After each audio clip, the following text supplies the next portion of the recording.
So Alex, before we start this review and everything, who do you think is the Duff of the Stub Masters among us four? You mean like designated ugly fat friend? Yeah, who's the designated ugly fat friend of the Stub Masters? I don't know. I kind of think it's like Jonathan.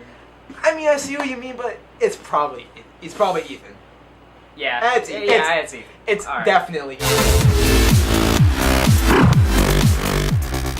Hey everyone, I'm John. I'm Alex. And today we're here to bring you a review of the 2015 teen dramedy, The Duff. So in this movie we have a high school girl named Bianca, and she finds out that she is the Duff, or designated ugly fat friend, as it stands for. Like Ethan, in her group of friends. And she doesn't hire, but she has one of the senior boys who's a jock and very cool, help her. Who is also her next door neighbor and childhood friend. He enlists his help to become not the Duff. Yep. So Alex, what were your expectations going into this movie? When I saw the trailer, I kind of thought, that's a very interesting concept. I've never heard of the term Duff, and I thought it was going to be a really good movie. I mean, judging from the trailers, I was kind of skeptical. It seemed like it had potential, but it did sort of seem like a very by-the-numbers, generic teen dramedy. And Alex, did you think this movie was generic, or did you find it to be more unique and standing out? Well, maybe not as a dramedy being unique, but I kind of think dramedies themselves are pretty unique. And okay. I think this one definitely was a good movie that had a little bit of comedy and a little bit of romance, which I thought was a good blend. I definitely agree with you. I mean, I think it blended the comedy and the romance aspects pretty well, but I mean, I do think this movie is still pretty familiar by the numbers. I mean, we've seen a lot of this stuff before. When you're watching this movie, it basically plays out exactly how you think it's going to play out. For me, it did. Okay. So, how do you think the, in general, drama part of the story went? I actually thought the drama was pretty good, and the teen actors and actresses were a lot better than they could have been, and I think that they definitely did the roles like they should have. Yeah, I thought that in general the storyline of the whole drama, romance, relationships thing, I thought it was done pretty well, although it was, I think, pretty generic. The acting, I didn't think was great. I thought the leading lady did a really good job. Yeah. But otherwise, the acting was not excellent, but not terrible. It was fine. Another thing this trailer does is it makes the movie look pretty funny. Yeah. Did you think this movie was funny? I think it was less of a comedy, more of a romance. Definitely. And it focused more on the comedy, more on the romance.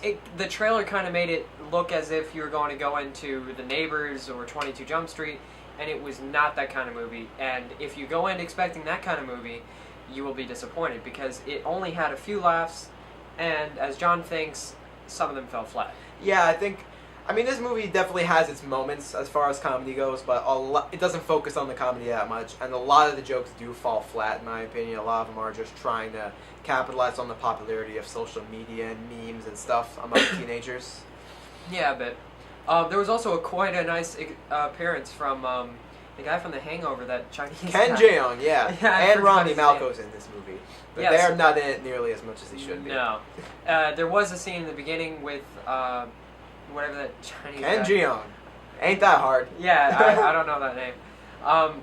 And I thought it was pretty funny, and then later on, there were a couple other scenes that made Yeah, he definitely brought a lot of comedy to the movie. So those were two pretty good actors in the movie, but how did you think everyone else acted?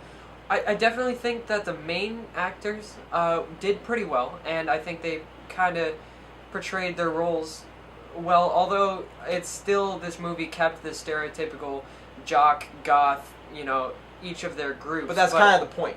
That is the point, I agree. But even though it's not realistic to today's society, it was what it should have been. So yeah, I agree. I thought the lead actress, Bianca the Duff, did really well. She was pretty good. But otherwise, all the other actors, we know, in general, just pretty decent acting, not really outstanding or impressive. So at the end of the day, all things considered, what did you think of The Duff? I actually think it was a really good movie, and I think it was an extremely good date movie, because it had some things that guys would enjoy and some things that girls would enjoy. And it was definitely some nice, more realistic romance than some of the other teen movies that come out, and it wasn't a perfect guy and a perfect girl. It was kind of, they each had their own flaws. Overall, I give it maybe like a 3.8 out of 5. Alright, I definitely didn't like this movie as much as you did, but I will agree, it is the perfect date movie. If you watch the trailer and you think this movie looks good, this movie definitely delivers what it intends to deliver. I felt like a lot of the jokes fell flat. Not all the acting was great, and the general storyline and the way it's carried out isn't. It's just pretty generic. It's not too unique or anything. But this is a good date movie. It has its moments. It's pretty enjoyable. So I'm gonna award The Duff 3 out of 5 stars. Have you seen The Duff? Do you plan to see it? Let us know in the comments below and what you thought of it. Yeah, how'd you like our review? Like you said, did you see the movie? And check out Cafe Press, our Twitter, and make sure to hit that subscribe and like button. Definitely. All right, for Stub Masters, I'm John. I'm Alex. The Duff. Have an excellent day.